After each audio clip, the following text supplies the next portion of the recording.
Je vais prendre deux exemples dans l'art, par exemple. Ça fait pas très longtemps que la photographie est rentrée dans l'art, mais une œuvre photographique, pour être considérée comme une œuvre, ne peut pas être dupliquée à plus de 30 exemplaires. Donc ça, c'est une chose. Elle doit être datée, signée, numérotée. Donc numérotée de 1 à 20, si on décide de faire 20 reproductions, de 2 à 20, de 3 à 20, etc. Ça, c'est une chose. En plus, l'œuvre doit être attestée, c'est-à-dire qu'elle doit être imprimée sur un papier qui est garanti par le fabricant que la photo ne bougera pas pendant 100 ans. Et idem pour l'encre. Donc, on voit des gens qui exposent des photos imprimées sur des bâches, c'est des choses, si tu les mets au soleil pendant 6 mois, ça va devenir tout jaune. Et ils vendent ça. Il y a des règles, ça ne peut pas être considéré comme une œuvre. Mais même certains galeristes ne les connaissent pas. Il faut connaître les lois de son métier. Une autre chose, c'est les droits. Quand on travaille, alors effectivement, on fait une prestation de photographe, d'accord, mais la photo appartient toujours au photographe. Quelle que soit la photo que j'ai réalisée, même il y a 30 ans, elle est à moi. Elle n'appartiendra toujours qu'à moi. Je n'ai même pas le droit de vendre la photo. Ce que je vais céder, c'est le droit d'utiliser cette image. Donc c'est une cession des droits d'utilisation à l'image. Donc ça aussi, c'est important à savoir.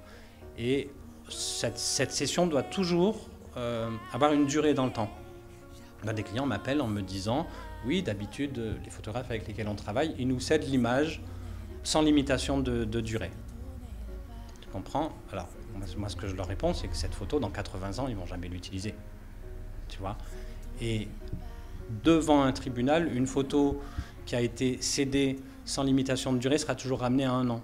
Donc il vaut mieux pour un client qu'on cède une image, l'usage d'une image pour 3 ans, 8 ans, 9 ans, 10 ans, plutôt que sans limitation de durée, parce que sans limitation de durée, si un jour le client a un problème avec le photographe et qu'ils vont au tribunal, le juge ramènera à 1 an. On va me commander une photo pour une publicité pour un opérateur téléphonique, par exemple. Donc cet opérateur téléphonique, il va me demander un devis, et pour ça, il va me dire on va utiliser au Sénégal ou en Afrique de l'Ouest ou dans le monde sur tel type de support, 4x3, site internet, etc. En fonction de ça, moi je leur fais une cession de droit d'utilisation. Ils vont aussi me dire pendant combien de temps ils ont l'intention ou l'idée de pouvoir utiliser cette image. Et donc, moi je leur cède le droit d'utiliser mon image pendant telle durée. Et la personne qui est photographiée, elle aussi, c'est son image? C'est pareil, c'est exactement pareil pour le modèle. Le modèle, t'imagines bien que le modèle, il appartient pas à un client. C'est son image, il autorise le client à utiliser son image. Si moi, il m'est arrivé de revendre ou qu'on me demande de m'acheter une image déjà réalisée, je suis obligé de contacter le modèle pour savoir s'il est d'accord, que lui aussi négocie un tarif, mais sans l'autorisation du modèle, moi j'ai absolument pas l'autorisation de céder une image.